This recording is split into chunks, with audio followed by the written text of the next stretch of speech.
암 환자의 암세포가 모두 사라졌습니다. 암을 완전히 소멸시키는 데 성공한 것은 이번이 처음이었는데요. 과학자들은 이번의 결과에 대해서 강력하다라고 평가했습니다. 이번의 발견은 암을 치료하는 방법에 대한 극적인 변화를 불러올 수 있습니다. 암은 환자에 따라서 유전적 특성이 달라질 수 있습니다. 그래서 암 환자마다 항암제의 효과가 조금씩 또는 완전히 달라질 수도 있죠. 즉 어떠한 환자에게는 효과가 있지만 어떠한 환자에게는 아무런 효과가 없을 수 있다는 겁니다. 보통 암세포는 면역계를 속여서 자신의 정체를 숨길 수 있는 능력을 가지고 있습니다. 그런데 만약 DNA의 복구 기능에 돌연변이가 생기면 암세포는 의도치 않은 단백질을 만들게 되는데요. 즉 암세포의 입장에서는 전혀 필요도 없는 단백질이 만들어지게 되는 셈입니다. 그리고 이러한 단백질들은 암세포의 스텔스 능력을 조금씩 떨어뜨리게 되죠. 하지만 암세포의 스텔스 능력은 완전히 사라지게 되는 것은 아닙니다.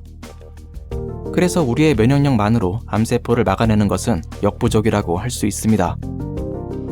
실례로 직장암의 5에서 10%의 경우는 이러한 유전적인 돌연변이가 발생하게 되는데요.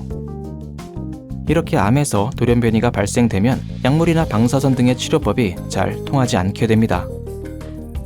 그동안 과학자들은 이러한 문제를 해결하기 위해서 많은 연구를 진행해왔습니다. 그중 하나가 돌연변이가 일어난 암세포에 펜브롤리주맙을 주입하는 것이었죠. 펜브롤리주맙은 간단히 말해서 우리의 면역력을 증폭시켜주는 약물이라고 할 수 있습니다. 이렇게 강화된 면역력을 이용해 스텔스 능력이 떨어진 암세포들을 집중적으로 공격하는 전략입니다. 그리고 이 방법은 실제로 효과가 있었습니다. 펜브롤리주맙이 주입된 환자들의 암세포들은 전이를 멈추었고 또 축소되기 시작했던 거죠. 이제 과학자들은 암세포의 전이가 일어나기 전에 막을 수 있는 방법을 연구하기 시작했습니다. 이를 위해 펜브롤리주맙과 비슷한 약물인 노스타리맙이라는 약물을 이용했는데요. 참고로 이 약물은 젠펄리라는 이름으로 현재 자궁 내막 암의 치료용으로 이용되고 있습니다. 과학자들은 직장암을 앓고 있는 12명의 환자들에게 이 약물을 시험해보기로 했는데요. 이 환자들은 모두 돌연변이 암세포를 갖고 있었으며 암세포가 온몸으로 전이되기 전이었습니다. 약물의 시험 결과는 그야말로 충격적이었습니다. 실험에 참여한 12명의 환자 전원에게서 암세포가 완전히 소멸되어 있었던 겁니다. MRI나 펫 스캔뿐만 아니라 내시경 등의 모든 검사에서 암세포가 전혀 검출되지 않았죠. 또한 2년이 흐른 뒤에 12명에게 실시된 재검사에서도 암세포는 전혀 발견되지 않았습니다.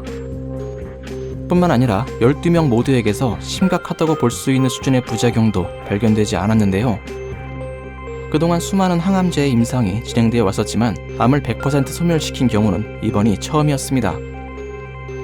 물론 이번의 결과는 12명이라는 소수의 환자들에게서만 얻어낸 결과였습니다. 그래서 이 치료 방법에 대한 부작용이나 암의 재발 가능성이 완전하게 배제되었다고 할 순 없죠. 그럼에도 불구하고 이번의 실험 결과는 우리에게 많은 기대감을 불러일으키고 있습니다. 실제로 이러한 암세포의 돌연변이는 직장암뿐만 아니라 위암, 전립선암, 췌장암 등에서도 확인되고 있는데요. 즉 이러한 치료 방법은 다른 암에게도 동일한 효과를 발휘할 가능성이 있다는 겁니다. 또한 이러한 방법을 이용한 더욱 새로운 종류의 암치료법이 등장하게 될 수도 있습니다. 이제 과학자들은 30명의 직장암 환자들을 대상으로 추가 임상시험을 진행할 예정인데요. 만약 이번에도 암이 모두 소멸된다면 다른 암 환자들로 대상을 확대할 수 있게 될 겁니다.